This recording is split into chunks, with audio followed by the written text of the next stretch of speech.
minutos, está bem? Pronto, doutora Teresa, força. Boa tarde, Teresa Reis, médica psiquiatra, sou responsável por um programa de saúde mental perinatal, portanto, quando ouvi falar dos 1000 primeiros dias, os 1000 primeiros dias de vida não começam no dia em que a criança nasce, começam no dia da concepção. Portanto, aquilo que disse, de forma até muito emocionada, disse-me imenso, e com imenso orgulho também digo que sou provavelmente a única, ou das únicas mães éborenses que se deslocam em Évora numa bicicleta, numa long bike, onde levo 2 crianças atrás, de forma muito corajosa e teimosa, e acredito que um dia a cidade terá condições para que isto aconteça sem perigo, porque alguns dizem é mesmo teimosia. Mas queria-lhe dirigir uma pergunta, enfim, trouxe-nos imensas recomendações, de forma até um bocadinho avassaladora, e realmente faz com que pensemos que há tanto para fazer, e dirigir-lhe se calhar uma pergunta enquanto, enfim, profissional, mas se calhar também sobretudo como mãe, como elemento ativo da sociedade, e porque acredito que realmente as políticas públicas, as políticas de saúde precisam aqui de uma intervenção muito importante da sociedade civil, e só assim é que podemos ter soluções que respondam às necessidades. Por onde é que se começa? Se desse sugestão a Évora, e pensando e olhando para a cidade, por onde é que se começaria e por onde é que se calhar todos os que aqui estamos, e somos agentes muito diferentes, estão aqui pessoas da área da saúde, das autarquias, das escolas. Eu própria sou mãe de uma criança que vai agora para a escola primária, e, portanto, uma medida que se calhar deixasse aqui como mote para nos unirmos todos e se calhar voltar daqui a 2 anos e dizermos que, olha, conseguimos fazer isto e todos os que aqui estiveram contribuíram e unimos-nos para que esta única coisa das dezenas que trouxe, lá está, eu senti-me um bocadinho, foi avassalador, não é? Porque foram tantas coisas e tantas coisas tão importantes e tantas, quer dizer, é difícil, não há quase capacidade para dizer o que é mais importante. Portanto, gostava deste desafio, e se calhar um desafio a todas as pessoas que aqui estão, de se calhar daqui a 2 ou 3 anos nos voltarmos a encontrar aqui para concretizar esta uma sugestão eventualmente execuível em que todos nos pudéssemos unir para que se concretizasse. E na presença de pessoas da Câmara, portanto, para todos nos comprometêssemos com esta sugestão que nos deixava. Eu agradeço a sua reflexão e a sua pergunta, que é muito importante e, acima de tudo, muito pertinente. Eu acho que neste momento em Portugal, e não é só Évora, mas em todo o país, mas podemos começar por Évora, eu diria que o conceito fundamental que nos devia mobilizar em conjunto, já que a ideia que aqui tentei apresentar é que devemos trabalhar em rede, que devemos trabalhar em governança coletiva, nesta ideia de construir um novo projeto social para a educação das nossas crianças, que implica todas as estruturas, era eleger como objetivo fundamental o melhoramento da qualidade de vida dos cidadãos. Esta é, para mim, a questão central. E é que esta qualidade de vida é na família, é na escola e é também na comunidade. Portanto, tem estes 3 âmbitos. E, obviamente, começar por políticas públicas participadas. Estas políticas públicas participadas têm uma estratégia, têm uma metodologia. Como é que isso se faz? Por exemplo, o Sr. Vereador aqui falou na questão da mobilidade, que é um assunto interessante e fundamental. Quando eu falo em mobilidade, eu tenho que falar de corpo ativo. Quando eu falo em corpo ativo e mobilidade, vamos então fazer uma reflexão no agrupamento de escolas, na associação de pais, nas reuniões municipais, e vamos começar então a alargar um projeto de discussão de como é que se trabalha esta relação entre educação e saúde. Não é? Porque isto tem a ver com a saúde. Quando nós falamos em qualidade de vida, isto tem a ver com a saúde. A lei do trabalho. Quer dizer, tudo isto parece uma coisa muito holística, parece uma coisa muito vasta, mas não é. Porque, de facto, Portugal já tem excelentes indicadores em muitos âmbitos, mas não tem uma concertação de políticas. Não tem ainda, de facto, até porque, se a gente for dar uma volta pela Assembleia da República, vê o desencontro que existe ali, em que as pessoas não se entendem nas questões básicas, nas questões fundamentais. Ainda recentemente tivemos, na 8ª Comissão, um grande debate sobre as políticas para a infância, e foi um excelente debate, mas depois começamos a ver as bancadas parlamentares e aquilo, de facto, bate tudo de sinos ao contrário. Não é? É complicadíssimo. Portanto, eu acho que isto tem que começar a ser feito pelas políticas locais, pelas juntas de freguesia, pelas câmaras municipais, pelos agrupamentos de escolas, os diretores das escolas, pelas associações de pais. E, portanto, Por exemplo, a primeira estratégia, eu diria, em função do que lhe estou a dizer, escolheria como primeiro item de ataque melhorar os espaços exteriores das escolas. Primeiro ponto, por exemplo. E isso já vai mobilizar imensas coisas. Discussão com os pais, formação parental, discussão com os auxiliares, com os diretores das escolas, com os agrupamentos. Como é que se melhora o espaço? Como é que se modifica a metodologia de ensino-aprendizagem? Como é que eu vou mudar a forma de trabalhar dentro da sala de aula? Como é que eu vou melhorar a capacidade de ensino-aprendizagem? Como é que eu vou melhorar um currículo participado, um currículo, de facto, interessante para as crianças? Como é que eu vou ter um espaço lá fora onde vou ter que sair da minha zona de conforto para começar a aprender a trabalhar de outra maneira com as minhas crianças e jovens? Portanto, esse é um primeiro passo em frente e essa, digo que tem sido a experiência mais agradável que tenho tido, é trabalhar com câmaras municipais para modificar os espaços exteriores das escolas e, curiosamente, já estão a acontecer fenómenos interessantes. Nem tudo é mau, já temos experiências portuguesas muito boas. Não precisamos de ir para a Finlândia buscar modelos, já temos cá boas experiências pedagógicas. E já há pais a tirar crianças de escolas tradicionais para escolas onde as crianças têm a oportunidade de se sujar, de subir às árvores. Para lhe dar um exemplo, há imensos pais que trabalharam na Suíça, trabalharam na Alemanha, trabalharam nos países nórdicos, que regressam a Portugal e ficam espantados como é que é o atraso em que estão as nossas escolas em relação a esta matéria do brincar lá fora, de ter relação com a natureza. Porque eles passam uma grande parte do tempo lá fora a aprender. E nós também aqui temos as crianças todas enfiadas, todas aprisionadas dentro da sala de aula. Para mim, este era o primeiro ponto de partida. E em Cascais, por exemplo, já está a acontecer isso. E como em Torres Vedras, vai haver agora, em novembro, o Congresso Internacional, aliás, Nacional e Internacional, das Cidades Educadoras, organizado pela cidade de Torres Vedras. Não sei se Évora faz parte das Cidades Educadoras. Portanto, vão ser apresentados imensos projetos de todo o país, sobre projetos, portanto, de mobilidade, portanto, autárquica, não é? E mobilidade das cidades, nesta perspectiva de serem cidades amigas das crianças e cidades educadoras. Como é que devolvemos a cidade às crianças? Como é que humanizamos os espaços? Como é que restituímos a natureza? Restituímos a rua às crianças, de modo a que elas tenham pleno direito ao seu direito de ser crianças, não é? Em função dos direitos das crianças. Portanto, para mim este era o caminho mais... Porque, repare, é preciso fazer muita formação parental. Os pais andam cheios de medo. E é preciso trazê-los à escola. Não é fazer conferências, é fazer experiências com eles. Convidá-los a participar em projetos. E eu tenho feito isso e com a minha equipa da faculdade e temos conseguido grandes êxitos nesse aspecto de modificarmos essas escolas. Se forem alguns concelhos, por exemplo, como Torres Vedras e Cascais, já vêm escolas completamente diferentes, onde as crianças são felizes e gostam de andar na escola. E muitas vezes numa escola o tempo inteiro. E estão lá até às 6, 7 horas, mas a partir das 4, o tempo é delas, o tempo é para brincar. Esta é a primeira grande mudança que temos que fazer. A partir das 4 é tempo das crianças. Não há IECs, não há CAPs, não há ATLs. Isso é tudo para deitar fora, isso é tudo uma vergonha, isso é tudo uma grande merda.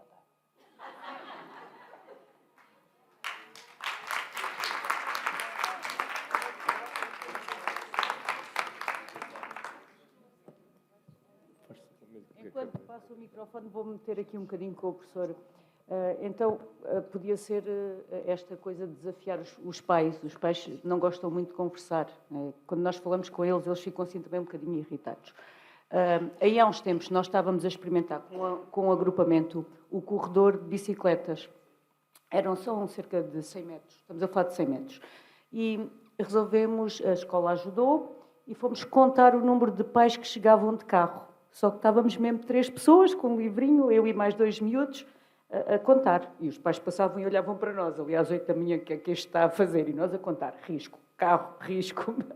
Entretanto, um pai parou e quis... O que é que você está aí a fazer? Eu disse, olha, sou da Câmara, estou a brincar ao Papa-Léguas. Mas isso é o quê? É um jogo. Portanto, ele parou, e está à frente de uma escola, parou o trânsito todo, porque este pai era bom, este queria saber. E começou ali, pronto, numa atitude até provocatória, mas você está a fazer o quê? Quem é que autorizou? Disse, tu não sabe que os miúdos estão a brincar à Papa-Léguas. Então, mas isso é o quê? Olha, pode já começar. deixa o seu filho sair, ele vai o resto dos metros a pé. Portanto, isto é uma coisa boa para se começar já, que é, no fundo, falar. Isto foi aqui uma conversa paralela. Este projeto já está em andamento, é preciso agora alargá-lo. E a partir daí chamar os pais e depois melhorar os pais. Agora andam a pé e vão à escola. Por exemplo, em Lisboa, nós já estamos a fazer experiências, a Guida sabe isso bem, até foi uma das pioneiras, não é? Já temos experiências dos playdays, não é? Zonas em Lisboa onde os pais vão brincar, e já temos corredores de bicicletas, corredores de crianças que vão a pé, já está a acontecer em muitos locais. E, portanto, é preciso começar a desenvolver isso, como está a acontecer em todo o mundo, em todas as cidades do mundo. A gente hoje vai a Paris, vai a Londres, vai às grandes cidades europeias e vê, de facto, as crianças andarem na rua. Para não falar dos países asiáticos, que esses já começaram, de facto, há muito tempo. É um movimento mundial. Esta questão da mobilidade autónoma é uma questão mundial. E, portanto, nós estamos muito atrasados nesta matéria, mas acho que ainda vamos a tempo, até porque temos um país fascinante. Temos um país fantástico, com sol, com boa temperatura. Agora, é preciso uma questão de cidadania, educação parental, perceberem quais são as vantagens. Os pais têm que perceber porque é que um filho que é autónomo tem muitas vantagens para a sua educação. É só uma questão de tocarem na campainha dele. Como é que você aprendeu quando era miúdo? Como é que é? Quando é que andava na escola? Não é? É claro que alguns já não tiveram essa oportunidade. Alguns já são pais totó, já não vamos a tempo, mas ainda é possível modificar estes comportamentos. Agora, porque a gente precisa de cidadãos que sejam autónomos, cidadãos que sejam participativos, cidadãos que sejam críticos. A gente precisa de criar uma massa crítica neste país.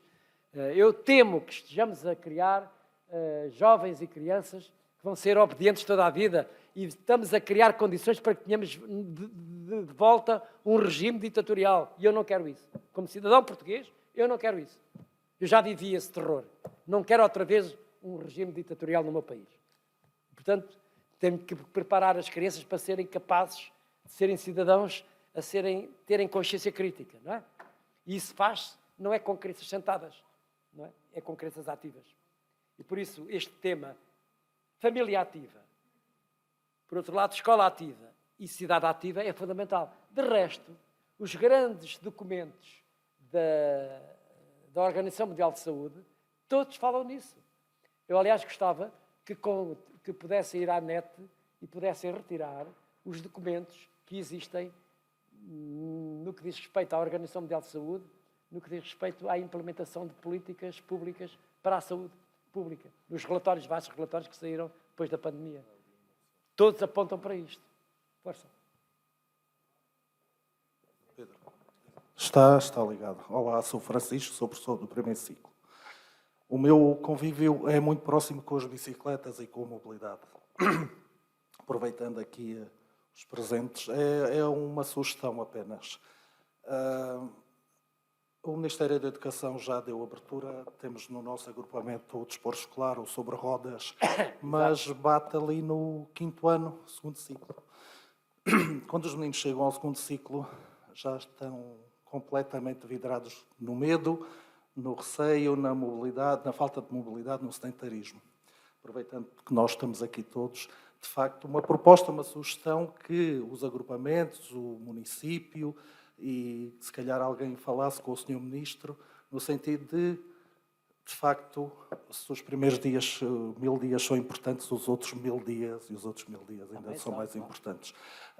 Já é um bom princípio, de facto, haver um crédito horário para colegas do grupo de Educação Física, mas de facto temos que ir cá abaixo. Por acaso hoje partilhei uma coisa com alguns dos colegas aqui presentes das bicicletas, mas de facto começa, por exemplo, com as bicicletas, só com as bicicletas de balanço. E isso não é um investimento muito grande e pode ser transversal a todos os agrupamentos e partilharmos as experiências e partirmos os muros da escola e irmos para a comunidade e para os vizinhos. E, de facto, haver aqui uma capacidade de partilha de recursos humanos e materiais também, e de aprendizagens e até de espaços. Fica a ideia. Uma excelente ideia, devo dizer, antes de passar a palavra aqui ao Sr. Vereador, que acho que tem que ter a obrigação de ter um comentário sobre esta questão da mobilidade e das bicicletas. Mas dizer, primeiro, acho estranhíssimo como é que se põem crianças de 12, de 10, 12... Aliás, 8, 9, 10 anos a aprender a andar de bicicleta. Andar de bicicleta é aos 3 anos, não é? Pois. E, quer dizer, para mim é um disparate, mas percebo a intenção.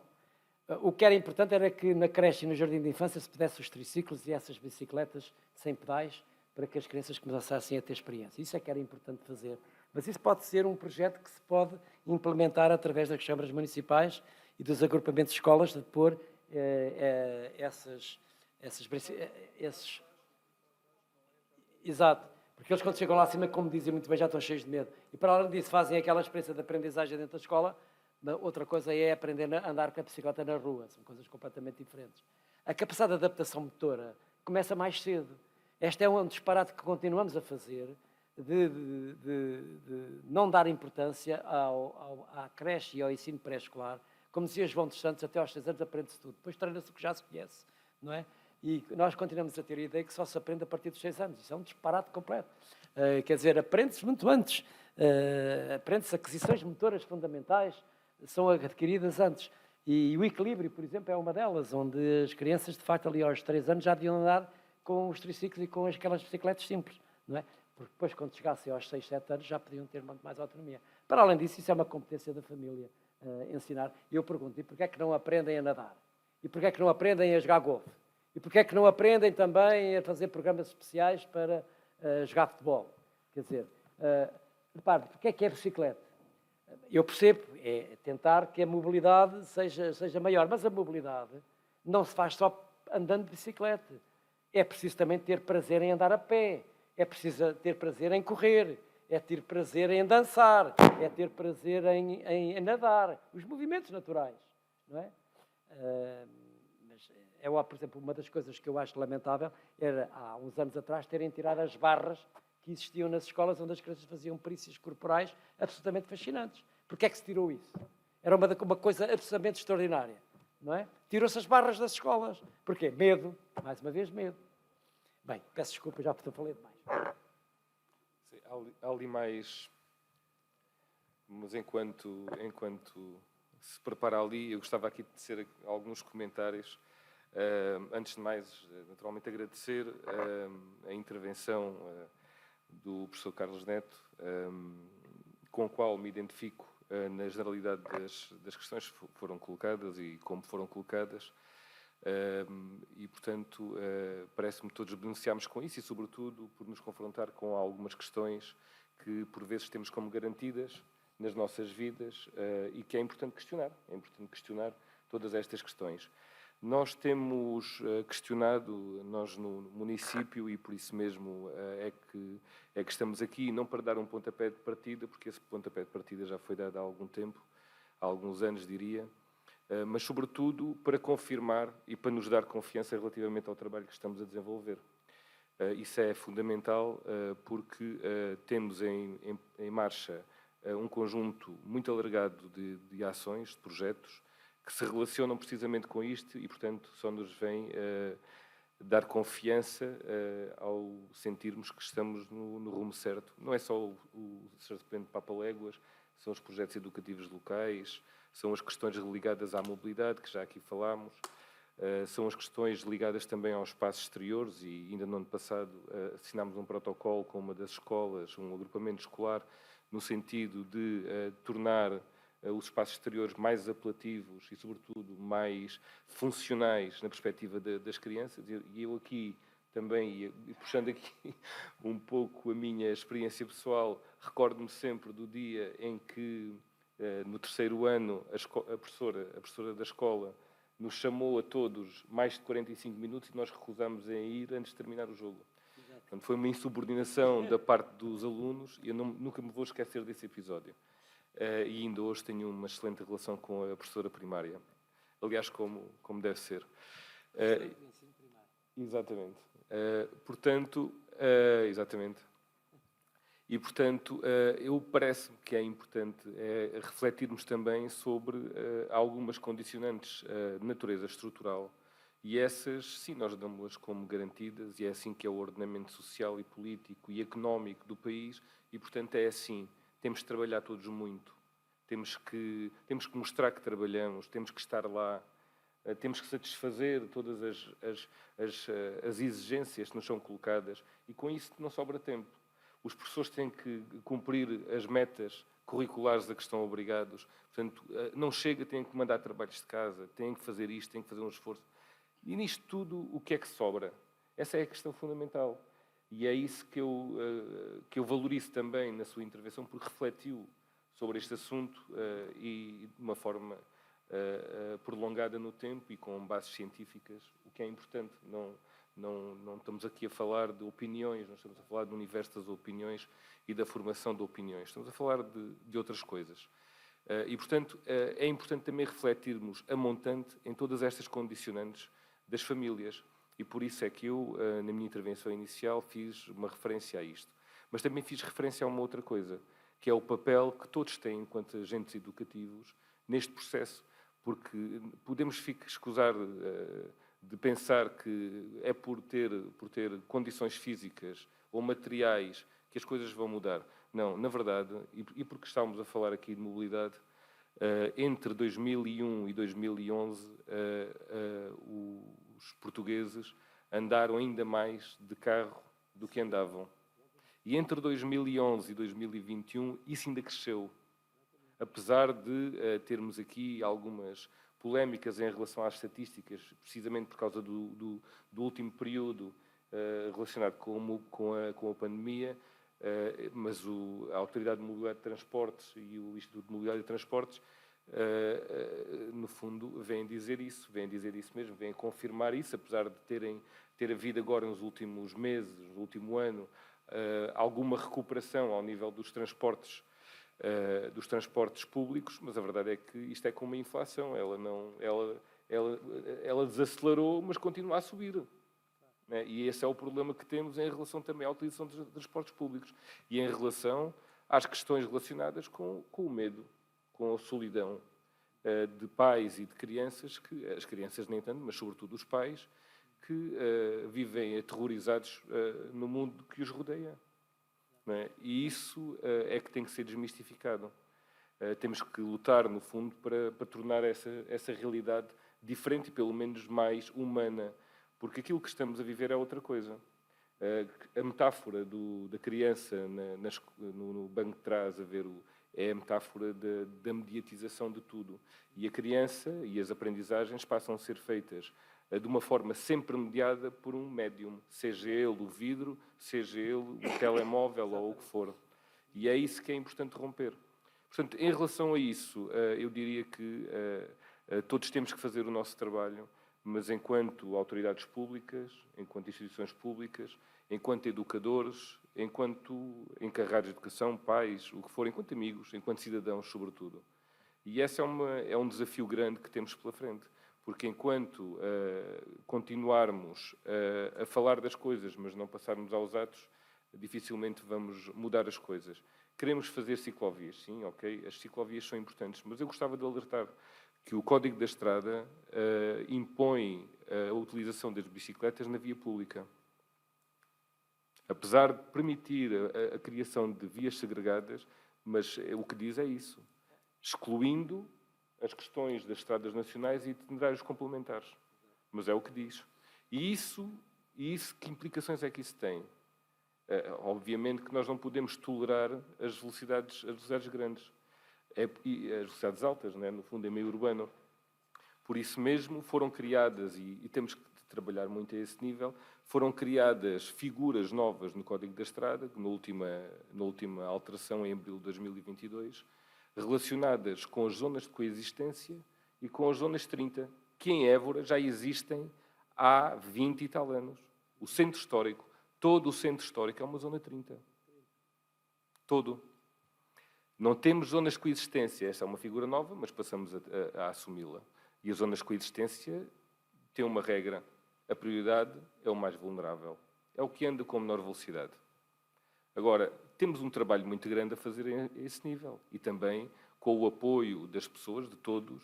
Por exemplo, fechar uma rua, como se fecha de vez em quando, com pais, para fazer um piquenique até, na rua. E por vezes fazemos-lo. Mas é preciso criar condições para que isso aconteça.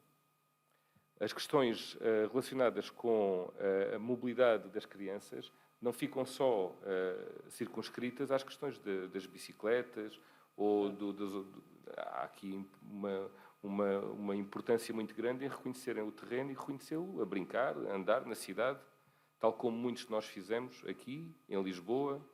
Em Lisboa, quer dizer, que sempre tive amigos em Lisboa e era uma cidade muito grande, mas que andavam na rua, a brincar na rua, independentemente de haver muito ou pouco trânsito automóvel. Não havia medo. E, portanto, aprenderam a defender-se. Portanto, eram estas as ideias que eu queria aqui deixar e peço desculpa se me alonguei para dar a sua palavra. Não sei se já posso falar. Eu também sou a Mané, professora de Educação Física aqui em Évora, e, em primeiro lugar, adorei ouvi-lo. Fiquei sensível. Fez-me lembrar a minha escola primária e as árvores com as flores vermelhas. Espetacular. Senti-me mesmo muito grata pelo seu vindo à Évora. E já agora, queria continuar a conversa do meu colega em relação às bicicletas. Eu estou na Escola Manuel Freire Patrício, que temos já um leque de bicicletas do desporto escolar e também há outras compradas pelo nosso agrupamento. E o nosso trabalho realmente é com o pré-escolar, e que está ali a minha colega, e com o primeiro ciclo, em que há uma articulação do grupo de Educação Física e vamos ensinar mesmo os alunos a andar de bicicleta. E este ano foi muito benéfico porque realmente resultou e os alunos mais velhos colaboravam. Nós estávamos lá simplesmente a olhar. E o nono ano, o PF, o CEF, é que iam ter com os alunos e é que ajudavam a pôr os capacetes e as bicicletas e realmente tivemos sucesso nesse aspecto. E queria partilhar este pequeno momento da minha escola que eu acho extremamente importante. O grupo de Educação Física também é extremamente importante, o apoio de uns dos outros. Era só isto. Muito grata por estar cá, em Évora. Obrigada. Mais uma agitação. Então, e como é que nós compatibilizamos as quedas? Nós, nesta sociedade atual, agora deixámos de cair. Não é? Portanto, deixaram de haver os traumatizados no hospital. As crianças deixaram de cair. Aí agora há mais traumatizados. Então, se nós começarmos a criar projetos de skate na escola, não sei, digo eu, das escolas não deixam. Nos espaços públicos existem muitos skateparks, não é? E esses skateparks que existem nos espaços públicos são normalmente a responsabilidade dos próprios pais. E ainda, por exemplo, neste último sábado, oferecemos, nos anos do meu neto, um skate. E oferecemos 5 lições para ele aprender a andar de skate, em Monsanto. Portanto, há no país inteiro, muitas cidades já têm skateparks. Fazer skateparks nas escolas seria uma excelente ideia. Uma excelente ideia. E não tem que ser coisas muito complexas, não é? Não tem que ser coisas muito elevadas. E as escolas podiam ter, obviamente, skates que podem ser utilizadas nas aulas de educação física, como podem ser utilizadas também em espaços, portanto, livres, ou de tempo livre, não é? Mas essa é uma excelente ideia. Eu diria que não são só as bicicletas, os skates. Eu utilizo skates nas minhas aulas, com os miúdos, a partir de 3 anos. Já estão a andar de barriga com o skate. E quando chegam aos 4 já estão a andar de pé. E quando chegam aos 5 anos já sabem andar de skate. Mas eu não ensino eles a andar de skate. Eu dou-lhes os skates e eles vão aprendendo, não é? E eles descobrem, não é? Descobrem por si próprios. E muitos têm níveis diferenciados, não é? Numa classe de 3 anos há um que já anda de barriga, outro anda de costas, o outro espalha-se ao comprido, vem a chorar e fica no banco. Há as maiores diversidade de comportamentos. Aliás, eu gostava de dizer aqui que durante esta tarde eu adorei a intervenção, as 3 intervenções prévias à minha, mas queria fazer uma referência, para além da intervenção do sono e da intervenção do Papa Léguas, uma questão que a Guida Veiga aqui falou e que é: não interessa nas escolas também desenvolver só a mobilidade. É também importante que as crianças tenham capacidade de se escutar, não é? Capacidade de olhar para dentro de si, capacidade de saber respirar, capacidade de saber meditar, capacidade de fazer relaxação. Esse trabalho que a Guida apresentou, acho que é absolutamente fascinante. Quer dizer, fazer um jogo livre, um jogo semidirigido e um jogo dirigido, porque tem objetivos de aprendizagem e também objetivos terapêuticos também aí, porque trata-se também de formar competências não só motoras, psicomotoras, mas emocionais. E esta questão das competências emocionais é das coisas mais importantes atualmente, não é? Porque as crianças estão a ficar muito frágeis, precisam de mais ousadia, de mais capacidade de resiliência, e é preciso passarem por experiências, portanto, deste tipo, não é? E, portanto, eu acho que esse projeto deveria ser alargado, Guida. Acho que era importante alargá-lo a todo portanto, o contexto escolar, não é? Se possível, e todas as crianças terem essa oportunidade de viverem esse tipo de experiências. Acho que isso era importante, até para ajudá-las a aprenderem melhor conteúdos mais abstratos, ou chamados conteúdos escolares, não é? Porque os conteúdos escolares mais abstratos é o ler, o escrever e contar, aquelas que têm implicações mais abstratas. Mas isso passa se tiverem essas competências básicas emocionais e também, portanto, psicomotoras. Eu acho que esse trabalho é absolutamente, portanto, fundamental. Diga.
Claro. E os pais, o que é que dizem? Os pais não podem saber. Não podem saber.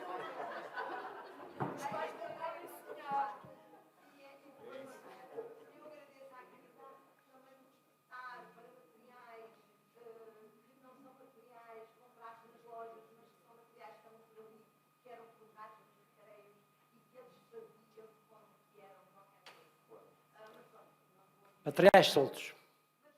Loose parts. Sim. Isso é a melhor estratégia para começarmos a modificar o espaço exterior das escolas.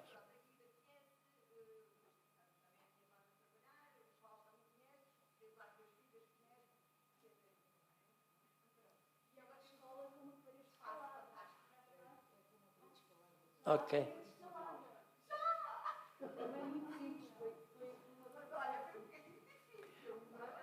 A pouco e pouco nós vamos conseguindo fazer estas alterações a bem das crianças.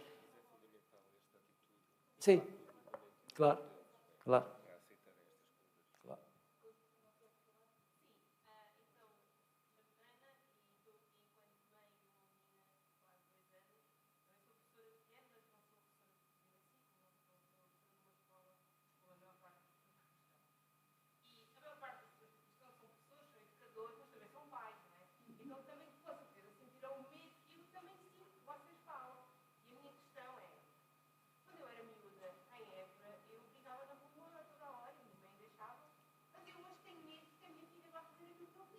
Porquê? Porquê? Não, mas não sabe explicar porquê.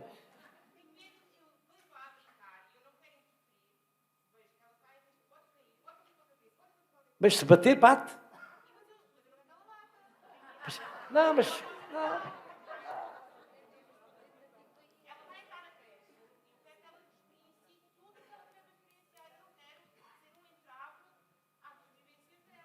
Mas sabe, deixa-me interrompê-la.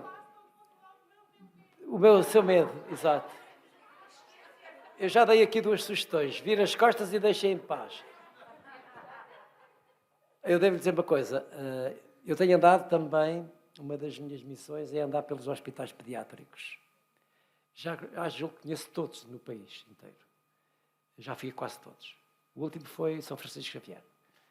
E há uma coisa que tenho percebido dos pediatras, principalmente a área da pediatria, é que estão a aparecer imensos casos de crianças com escoriações e com fraturas nos hospitais pediátricos, quer dos hospitais públicos, quer privados. E o que é que isso é consequência? É que vêm normalmente crianças das escolas do pré-escolar do primeiro ciclo com esse tipo de problemas, porque caem de uma cadeira na sala de aula. Reparem bem, porque tropeçam no muro, porque estão a jogar à bola e caíram e partiram o cóccix ou partiram o braço. Repare, uma das coisas que nós sabemos pela investigação científica, e há em Portugal 3 ou 4 especialistas que trabalham bem nisso, quando as crianças não se confrontam com o risco, não têm de uma forma regular esse confronto com os limites, o que acontece é que elas ficam mais propensas a ter acidentes. Quando os pais, pela sua própria atitude, pelo seu próprio medo, que a criança sente, a criança apropria-se desse medo, a criança é sensível. E, portanto, essa proibição, que não é proibição, mas é como se fosse, portanto, só a atitude física dos pais já limita as próprias crianças a terem capacidade de iniciativa, leva a que as crianças tenham mais propensão para o acidente. Hoje há, claramente na investigação científica, uma ideia de que quem mais se confronta com o risco, menos acidentes tem. Quem não se confronta com o acidente e tem pais mais protetores, tem mais cedo ou mais tarde tem acidente. Mais graves. A mesma coisa acontece no bullying e outros comportamentos antissociais. Eu prefiro que as crianças façam comportamentos eventualmente um pouco graves ou cruéis na infância do que fazê-los mais tarde. As mazelas físicas são menos importantes do que as mazelas emocionais. Não é? Essas ficam para toda a vida. Não é? Essas ficam para toda a vida. Claro. Sim, claro que é. Mas esse é o primeiro passo. O primeiro passo agora a seguir é ter capacidade de controle do medo. Claro. Mas os nossos pais, da minha geração, nem sabiam o que é que nós fazíamos. Repare, em 1956 tinha eu 6 anos de idade, eu trepava ao castelo. Vê o Castelo de Leiria, que é uma coisa enorme para chegar lá acima, não é? Mas eu assaltava o castelo.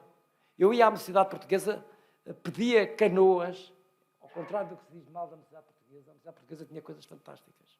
E eu ia buscar canoas para andar no meio do Rio Lis. Ninguém nos controlava, porque as crianças eram livres. No meio daquela ditadura, as crianças eram livres, o que é contraditório. Hoje temos uma democracia, as crianças estão aprisionadas. Mas eu também cresci em democracia e subia ali as muralhas, Claro. por umas lianas que havia ali, Claro. mas cortaram. Não sei porque é que cortaram, porque aquilo Claro. era fantástico. Claro.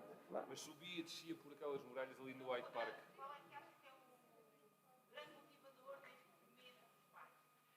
Para mim, há muitos fatores, e já está estudado também, mas um dos principais fatores tem sido a comunicação social.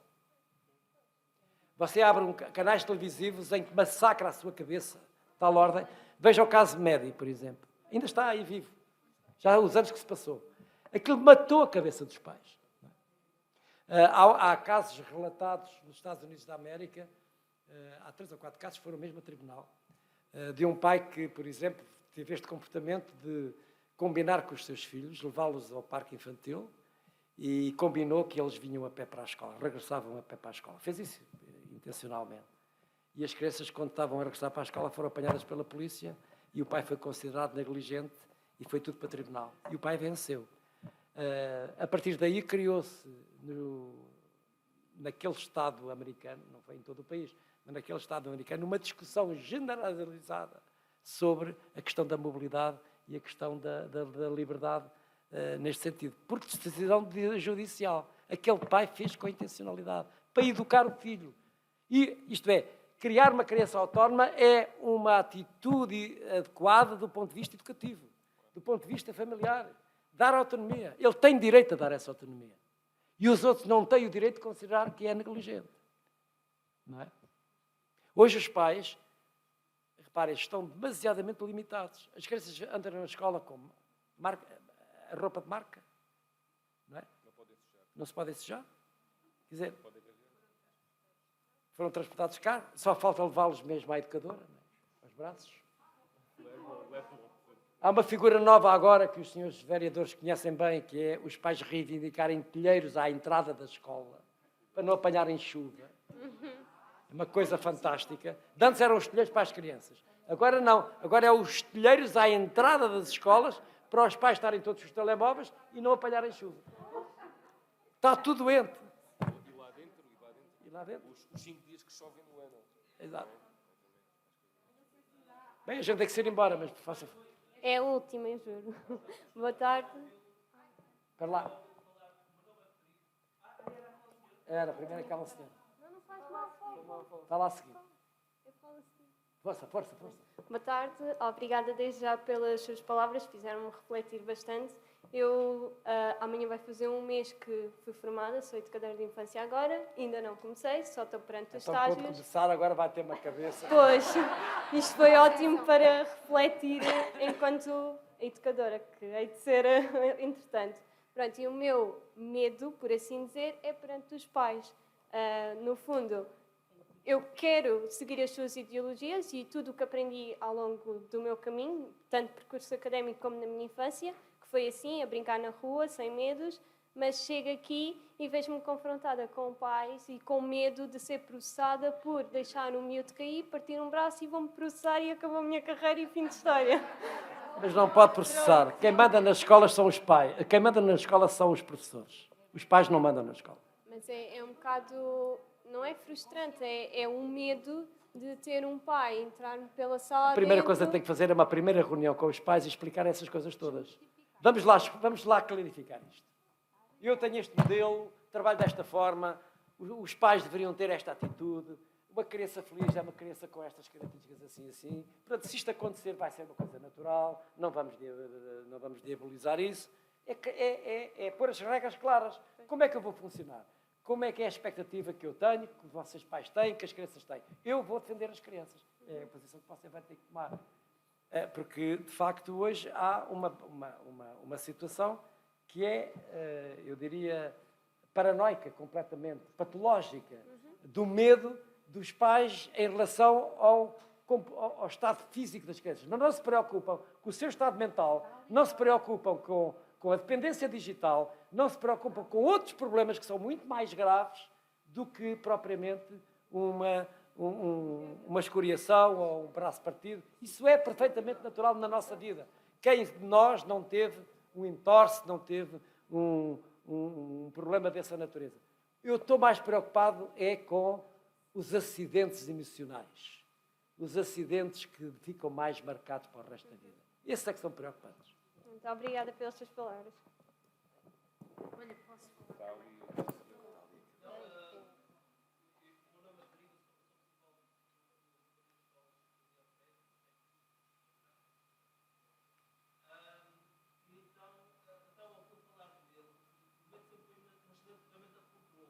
Claro que é.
só há uma solução, vai tudo ao psiquiatra.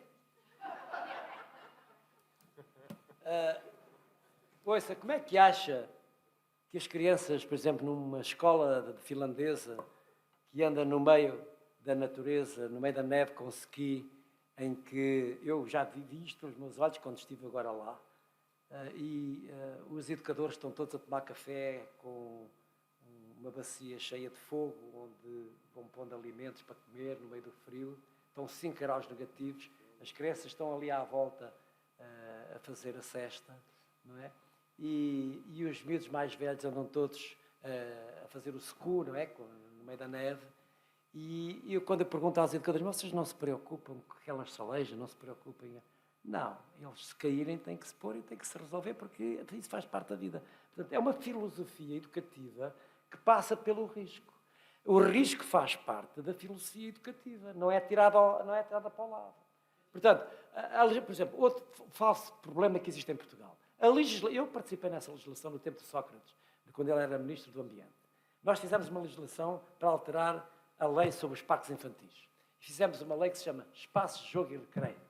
Essa lei de espaços de jogo e recreio diz respeito aos espaços públicos, não diz respeito aos espaços escolares, porque nos espaços públicos não há vigilância, nos espaços escolares há vigilância. Portanto, as regras são completamente diferentes. Não há possibilidade nenhuma, se eu tiver uma escola onde tenha um espaço exterior da escola, com os equipamentos que você entender lá pôr, mas se eu disser que aquilo faz parte do meu projeto pedagógico, primeiro, o responsável da ASAI não entra na escola. O que pode entrar é o inspetor do Ministério da Educação. E se o Ministério do Inspetor da Educação entrar nessa escola, eu vou dizer-lhe que aquilo faz parte do projeto educativo. E ele não vai fazer queixa nenhuma. Portanto, há que distinguir o que é uma legislação. É porque há uma má informação generalizada sobre isto. Não é? Uma coisa é a legislação para os parques públicos, outra coisa é para os espaços escolares. E, para além disso, os espaços escolares, se eu não lhes chamar recreio e passar a chamar, isto é, um espaço pedagógico, não há ninguém que possa dizer que eu tenho que ir a tribunal porque a criança teve um acidente, ou teve isto, ou teve aquilo, porque é um espaço pedagógico. E isso está confirmado e também regulado e combinado com os próprios pais. Por isso é que é preciso sentar os pais, as crianças e combinar as regras. Eu, no meu processo pedagógico, eu trabalho em educação física, como todos sabem. Trabalho com crianças de 3, 4, 5, 6, até aos 10 anos. Imagina eu estar num ginásio de ginástica desportiva, está a haver paralelas, fosso, está a haver uma série de equipamentos altamente perigosos, e eu estou lá com os miúdos de 3 anos. Mas eu reúno com os educadores, reúno com os pais, reúno com as crianças, e eles sabem que as crianças vão passar por aqueles perigos todos. Mas isso faz parte do jogo, faz parte do negócio, faz parte do encontro, faz parte daquilo que foi acordado. O problema é que a gente não é democrática a trabalhar pedagogicamente. E este é que é o problema.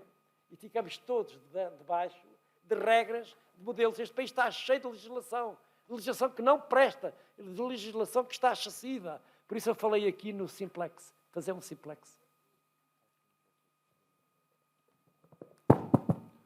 Ora, boa tarde. Dr. Carlos Neto, tive novamente um imenso prazer em poder ouvi-lo. Conheci-o há pouco tempo, em Gaia, salvo erro, em Gaia. Foi uma grande discussão essa. Foi, sim, senhora. Vai estar cá na próxima semana, convite nosso, na quarta-feira, portanto, sobre um tema... Nem sei o que é que eu vou dizer. Não, mas eu depois explico, dou-lhe uma introduçãozinha da coisa. Mas é só para dizer o seguinte, a sua intervenção hoje vai-me fazer convidar 2 colegas nossas que estão envolvidas num projeto que se chama Ser Ribeira, que vai Ser Ribeira, que é um projeto que tem funcionado já há 2 anos, sensivelmente, que se foi apresentado este ano no lançamento do ano letivo, sim, com a presença do Dr. João Costa, e vou pedir a essas colegas para falarem dele aqui 10 minutos, que é um projeto que relaciona as artes com a biologia, com a física, e que tem, não sei se é uma vez por semana, se é de 15 em 15 dias, uma saída ao rio, ao campo, a qualquer espaço, e tem um trabalho a esse nível que é excepcional. Vai ter agora uma exposição, salvo erro, na sexta-feira, na Fundação Eugénio de Almeida. Este é um dos projetos. Outro projeto que lançamos o ano passado, que está em execução agora, que há 2 ou 3 escolas públicas a fazê-lo, que é o... como é que é? Escola... Férias Escolares. Férias escolares.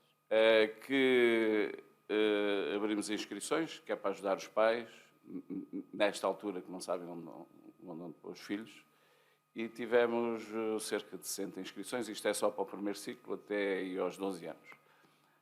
Em que os miúdos, neste momento, vão para André de Rezende, temos uma equipa multidisciplinar, em que os miúdos vão à natação, aqui às piscinas, andam de bicicleta, aprendem a ver cinema, ouvem histórias, fazem jogos tradicionais e chega ao final do dia, a gente pergunta se gostaram, imenso, e amanhã ainda vai ser melhor.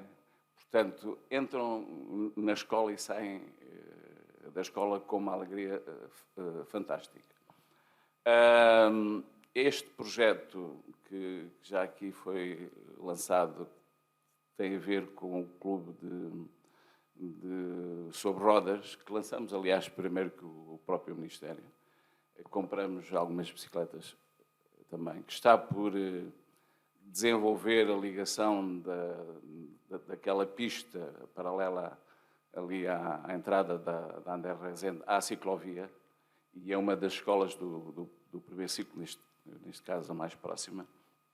São alguns projetos interessantes para a cidade de Évora, mas creio que vai ficar surpreendido e vai gostar de ouvir, de conhecer este projeto Ser Ribeiro.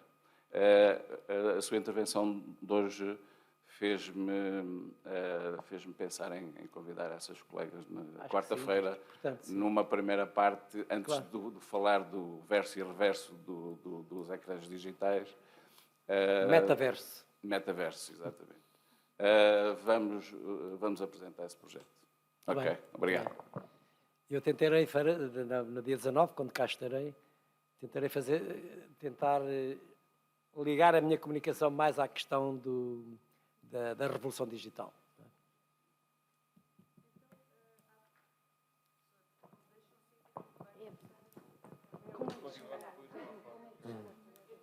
Exatamente, podemos brincar lá fora.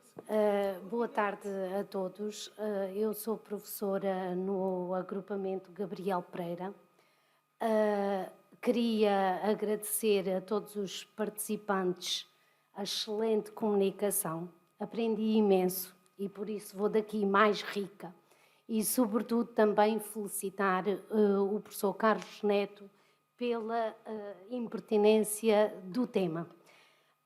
Eu, enquanto professora no agrupamento Gabriel Pereira, recebo as estagiárias de psicomotricidade. Este tema, para mim, é muito querido.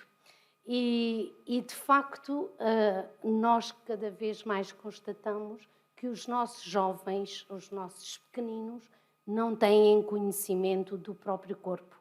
E entram miúdos para o primeiro ciclo que têm lacunas muito graves a nível da lateralidade, a nível da atenção e concentração e, sobretudo, a nível da interiorização do esquema corporal, que muitos deles não sabem identificar as várias partes do corpo. Aos 5 anos? Aos 3 anos? Aos 6 anos. Aos 6 anos. E isto, de facto, é preocupante. Depois também me fez recordar, há 25 anos atrás, quando ainda não se falava em Erasmus, falava-se no programa Comet.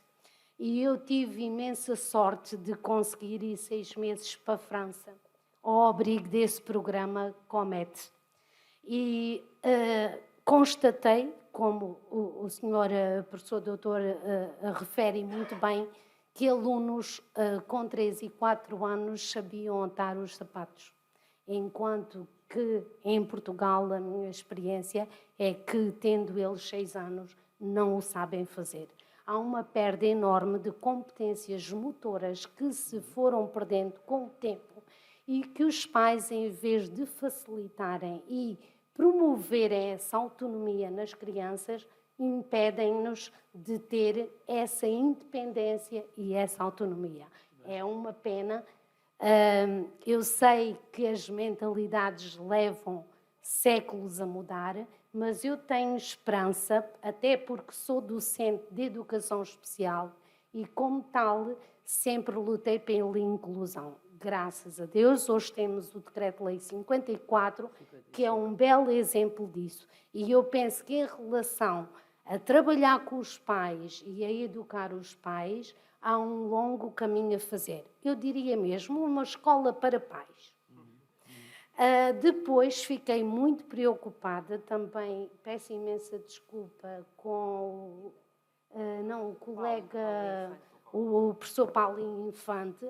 Eu fiquei extremamente preocupada ao ouvir a percentagem dos meus alunos que não dormem o suficiente. Isto, de facto, é preocupante, até porque sem essa parte de noções básicas, como a alimentação e o sono, nós sabemos que não conseguimos aprender. E eu estou, de facto, preocupada porque as minhas crianças estarão na resposta a esse inquérito. Portanto, fiquei preocupada com este aspecto que não tinha bem a noção da gravidade. Ainda também falando um bocadinho, nós aprendemos por tentativa e erro. E nós aprendíamos na infância, precisamente por essa tentativa e erro. Nós caíamos quando subíamos às árvores e na segunda vez que subíssemos calculávamos o risco. Espera aí, desta vez vou ter que fazer assim porque da primeira magoei-me ao cair-me. Portanto, é importante. A tentativa e o erro. E hoje os nossos alunos têm medo de errar. Essa também é uma questão muito pertinente. E depois, por último, é assim, nós brincamos ao faz de conta. E brincar ao faz de conta é a coisa mais rica que pode existir, porque é no assimilar estes papéis sociais, agora eu sou o pai, agora eu sou a mãe, que nós aprendemos a ser cidadãos ativos e participativos na nossa sociedade. É este aprender de papéis sociais que a nossa infância foi rica nesta experiência de lutar, como o senhor professor dizia e muito bem. Nós lutávamos e fingíamos que morríamos, e fingíamos que éramos a mãe ou que éramos o pai. Esse fingir de papéis sociais, esse assimilar o papel do outro, é que vai fazer com que eu, adulto, consiga desempenhar melhor o meu papel de mãe ou de pai, ou seja, daquilo que for. É esta magia que as histórias têm do brincar ao faz de conta que nos ajuda a crescer e nos ajuda a combater os medos quando eu me incorporo na personagem dessa história, desse lobo mau. Eu incorporo e vou perdendo a pouco e pouco esse medo. Eu vou daqui mais rica. Obrigada, foram excelentes comunicações e eu gostei imenso. Parabéns a quem organizou, parabéns a todos os oradores. Muito obrigada. Parabéns.